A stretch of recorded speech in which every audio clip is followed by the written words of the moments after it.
दोबारा साथ हमारा सजी करो यहाँ। हाँ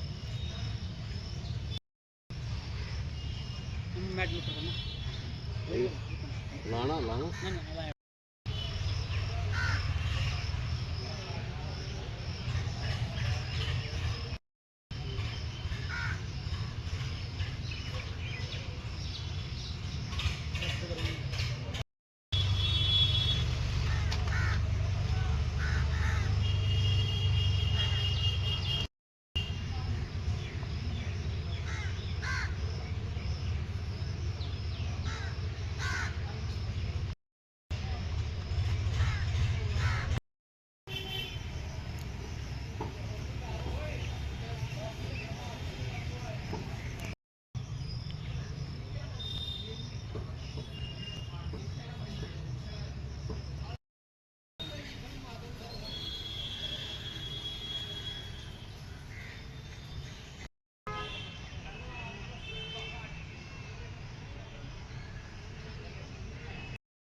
मैं ऑनरी कैप्टन अर्जुन सिंह 14 जैकरेफ। उस वक्त जब करगिल की लड़ाई शुरू हुई तो उस वक्त मैं हवलदार था। मैं एक खुशकिस्मत आदमी हूँ कि जिसने उस लड़ाई में हिस्सा लिया। मेरी पलटन ने हिस्सा लिया। और पलटन ने हमें मौका दिया और देश ने हमें मौका दिया है लड़ाई लड़ने के लिए। उस वक्त हमारी जो पोस्टिंग थी वो तराल हमारा बेस कैंप था और हमारी पलटन जो ऑपरेट कर रही थी उड़ी सेक्टर बुनियार में। तो हमें हुक्म मिला कि हमारी एडवांस पार्टी चली गई थी उधर बीनाकुड़ी में और मेन वाडी थी। मेन वाडी को हुक्म मिला कि आपने करगिल जाना है। तो उस वक्त की सिचुएशन का था, किसी को पता नहीं होता किस लिए जाना है, कैसे जाना है। कुछ घुसपैठी हैं तो घुसपैठियों के आतंकवादियों के ख़िलाफ़ तो पहले ही हमारी पलटन जो है निपुण थी, उसने बड़ा अच्छा काम किया था। तो हम उधर चले गए।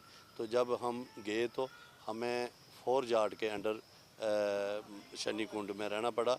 और जो हमारी पलटन का अटैक हुआ तो वो 4 जाट के बजरंग पोस्ट पर, जिसमें आपने पहले भी सुना है कि 4 जाट के सौरव कालिया की पेट्रोल को उन्होंने कैप्चर कर लिया था और क्या दिशा की थी। और उसके बाद कैप्टन भारद्वाज की पेट्रोल को तो उधर ही हमने भी उसी पोस्ट पर हमारी अल्फा कंपनी की एक प्लाटून ने जो अटैक किया और उसमें कुछ शहादत हमारी जो 5 आदमियों की हुई पलटन की, जो कि 3-4 दिन के बाद हमें उनकी डेड बॉडीज़ जो मिली। तो माहौल अगर आप पूछो तो माहौल ये था कि जब शुरू में किसी को पता नहीं और उधर ट्रुप्स की बहुत कमी थी, पलटने बहुत कमी थी, इलाका हाई एल्टीट्यूड का था और बर्फ़ थी और उस अननोन आदमी थे हम उस इलाके के। तो जब हम ऊपर चढ़े तो हमें अभी उस वक्त सारी पोस्टों पर उनके जो संगड़ बंकर तो किसी ने बनाए नहीं थे, जो संगड़ बनाते थे सब जगह पोस्टों पर उन्होंने नहीं बनाए थे। ये हमारे जो मई महीने में जब हम गए, शुरू में 5 मई को उधर गए करगिल में, उसके बाद कुछ जगह पर वो आए, कुछ जगह पर हमने पहले रैकी की नहीं थे। तो जब हम ऊपर गए तो ये हमारे लोगों ने या हमारी पलटन ने उधर शहादत दी और उसके बाद हमारा रोल जो था वो बिल्कुल पीछे दूसरी जो काकसर की और शनि कुंड की और थस गाँव की जो एरिया था ना उसकी पहाड़ियों पर, उधर रोल हमारी पलटन का हो गया।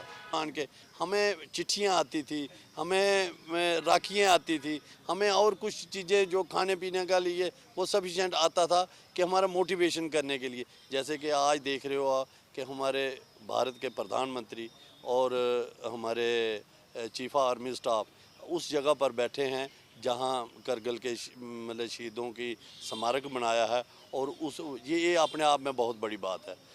इससे मतलब अगर ये दो आदमी उधर बैठे हैं, देश के जो सबसे बड़े आदमी उधर बैठे हैं, तो मैं समझता हूँ कि हमारी फ़ौज अगर किसी में माहौल को मोटिवेशन, इससे ज़्यादा कोई मोटिवेशन नहीं हो सकता। हमारी फ़ौज जो किसी भी काम करने के लिए तैयार हो जाएगी, और पहले भी तैयार थी। हम दुनिया में हमारी फ़ौज का अभी तक नंबर 1 में मैं समझता हूँ अपने आप में कि नंबर 1 काम है हमारी फ़ौज का।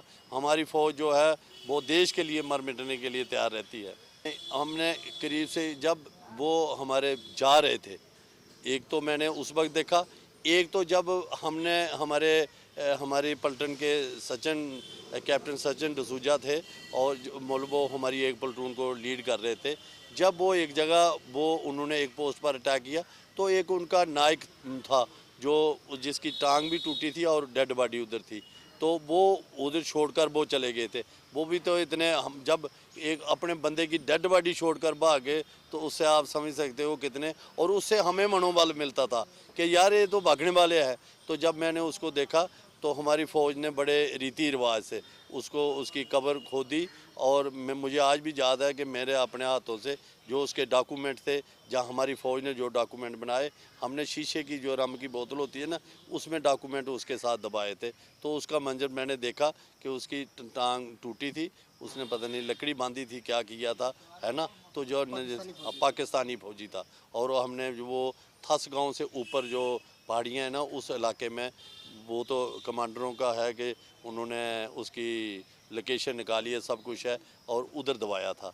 तो जब हम उसको देखा, तो हमें लगता था कि नहीं यार, मतलब वो हमें बुज़दिल दिखा, पाकिस्तानी बुज़दिल है, मेरी तरफ से तो बुज़दिल है। वो मौके का फ़ायदा उठाता और भाग जाता, वो किसी उनका कोई साथी नहीं होता। हमारी फ़ौज का क्या मुकाबला है। देखो, हमारी पलटन के जो अल्फ़ा कंपनी के एक प्लेटून ने अटैक बजरंग पर किया था। तो जब किया था, तो मैं आपको बताऊं कि वैसे तो प्लेटून में 36 आदमी होते हैं, तकरीबन 22 आदमियों ने मतलब अटैक किया था। उसमें से 5 उधर शहीद हमारे उधर हो गए, जिसमें से हवलदार कश्मीर सिंह, हवलदार रामलाल और लैसना पवन, और एक इंजीनियर का था एक हमारे साथ दूसरा। वो 5 आदमी थे उधर, और 5 इंजर्ड हुए उसमें। जो हमारा जो अटैक था उस पर फेल उसमें हो गया, क्योंकि हमें बताया था कि 5-4 आदमी ऊपर 3-4 बैठे हैं दुश्मन के, यानी कि दुश्मन के आर्मी के नहीं बताया, ये बताया था कि कोई मिलिटेंट बैठे हैं। मगर उनकी जब पता लगा कि उनके तो NLI के एक प्लाटून बैठी है उधर, तो प्लाटून और हमारी पलट चढ़ाई में, वो आप समझ सकते हो। तो क्या उसके बाद हम जो लड़ाई थी, वो एक लड़ाई का रूप लिया। पहले इतना लड़ाई का रूप नहीं था, उसके बाद लड़ाई का रूप। देखो, आप मतलब जो तकरीबन ठीक बोल रहे हैं कि 2 महीने चली है, लेकिन जो घमासान युद्ध हुआ है वो तकरीबन 1 महीना हुआ है, जिसमें हमारी फ़ौज ने उनकी तहस नहस कर दिया था। भले ही उनकी जो रसद थी, हमारी RT ने उनकी रसद, अमनीशन और उनका, तो वो कट ऑफ कर गया था। वो भी मतलब भागने में मजबूर हो गए थे, लास्ट में जो भागने में मजबूर हो गए थे कि, और ये 1 महीने के बाद, और मनोबल गिरता तो उस फौज का मनोबल गिरेगा जिस फौज को हार का मुंह देखना पड़े। हमारी फौज जीत रही थी, हमारा मनोबल क्यों गिरना था। हमारे पीछे जो कमांडर थे वो हमें पूरी सपोर्ट, हमारा देश हमारी पूरी सपोर्ट कर रहा था। हमारे जो ऊपर बल जितने भी थे वो हमारे साथ थे। मनोबल गिरने का तो मतलब नहीं है। ये हिंदुस्तानी का मनोबल मैं समझता हूँ कि नहीं गिर सकता, ना पहले गिरा था, ना अभी गिरेगा, ना आगे गिर सकता है। देखो, ये जो प्रधानमंत्री जी आए हैं, बड़ी बात है कि जहाँ पर आज प्रधानमंत्री अगर ज़ोर से भी बात करेंगे, तो वो पाकिस्तान जब से पाकिस्तान बना है, वो हिंदुस्तान के ख़िलाफ़ उसने छुटपुट कुछ न कुछ काम किया। वो आराम से नहीं बैठा है, लेकिन वो भूल जाए कि वो अपने किसी मसूबे में कामयाब होगा।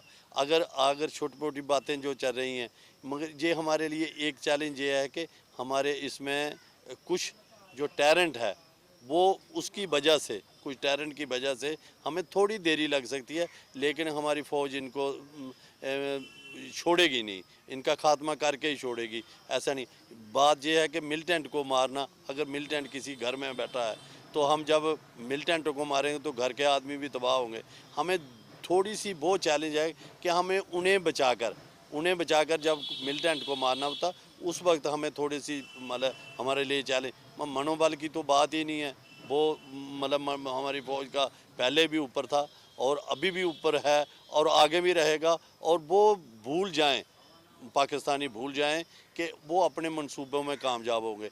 जहां हमारा प्रधानमंत्री, चीफ आर्मी स्टाफ हमारे साथ इधर बैठा है, हमारे साथ आंख से आंख मिलाकर बात कर रहा है, हमारे साथ वो मोटिवेशन में हर जगह हमारे साथ, किसी चीज़ की सहूलियत, किसी चीज़ मतलब वो हमें हर चीज़ फराहम कर रहे हैं, हर चीज़ दे रहे हैं। तो फिर वो जो अभी फ़ौज में हैं उनका मनोबल तो ठीक है, लेकिन हमारे जैसे जो अभी घर में रिटायर बूढ़े हैं वो उनका भी तो मतलब रोंगटे खड़े हो जाते हैं। वो भी तो ऐसा काम मतलब उनमें मुकाबला करने के लिए तैयार हो जाते हैं।